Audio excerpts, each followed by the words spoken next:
Ribur dong. Ribur nangga. Halo लोगोफोर नै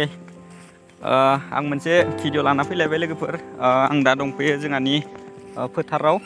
माइ गायनायाव लोगोफोर नै एरि माइ गायनायाव ओइनो माने माइखौ नायनो फैदो आरोना माबायदिहाय जादो लोगोफोर नै माइया बेनो बेनिफ्राय नै लामा दै थांग्रा लामा बियो ओमफ्राय माइया नैयो माइ बारा गोजौ जायाखैनो एसे दंबावो गोजौ जाजोबाखैनो माइया एसे हाग्रा बुरनाय जाबाय दं आरो दाना हाग्राखौ बुरना होदो हाग्राखौ बुरना होबा एसे मोजां जायो नैफोराव हाग्रा माखाया एसे जाजोबनानै दङ ओमफ्राय नैखिजा माइ बुरबाय दङ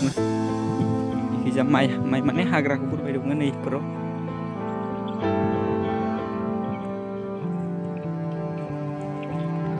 जोंहानिया ओइ ससेयाव एरि माइ लोगोफोर इयो ओमफ्राय जोंहा जोसाबो माइ गायदोंमोन बेयाव नैयो जोंहानि इ माखाया माइ बुरनाया मा रायलायबाय दं नोंसोरो मोजां बुर माइ बुरनाया मा रायलायबाय दङ मोजां बुर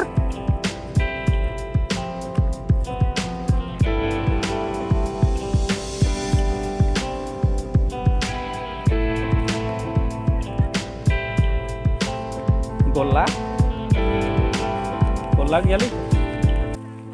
इलाय माथो हाग्रा जाजोबथारखो माइयालाय बुराबालाय मा जागोन इलाय ए हाग्रा गोजा नै इसानि माइ माखाया मा जागोन नै थायनायानो नङासं इलाय सोरा होदो इखो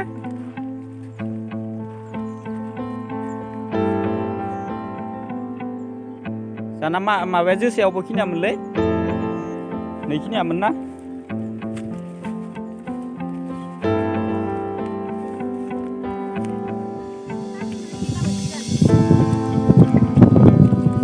आखाइ सायाखै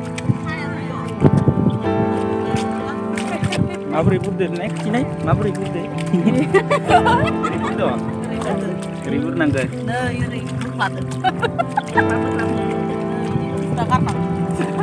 मा हाग्रा नैखो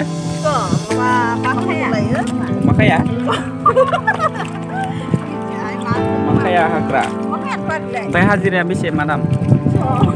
300 बोरै सानथाम लाबाय ओमफ्राय खिनावनो जानाय होगोन ना होआ नायना ला लोगोफोर नै माबायदिहाय बुरदो हाग्राखौ जों गामिनिया एरि माइ बिराद जासै दाना एरि माइ गायदो जोसाबो गायदो माइब्राबो गायदो सब गायजोबदो आरो नै फोथार गंसे इफोर माखाया सब गायजोबदो लोगोफोर नै बिनो आरो आं ना नायनो फैदो इफोर माखाया जोंहानि गोजा गासिबो इफोर माखाया ओरै सिद्दा जोंहानि इफोर माखाया सिद्दा जोंहानि गोजा ओमफ्राय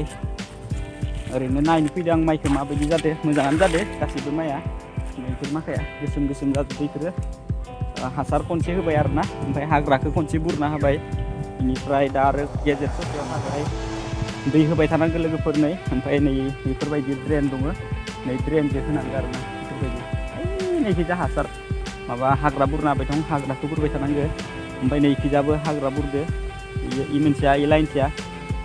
बेलेगनि बेफोर माखाया इ लाइनसेया बेलेगनि बेनिफ्राय नैखिजाबो गायदो सौराफोराबो गायदो इखिजा सौराफोर गायदो इनिफ्राय इखिजा बर'फोरनि ओमफ्राय मोनसे हाग्रा बुरबाय दं आरो हाग्रा बुरबाय दं इफोरखिजा ओमफ्राय नै ड्रेन दै फैनाय लामानि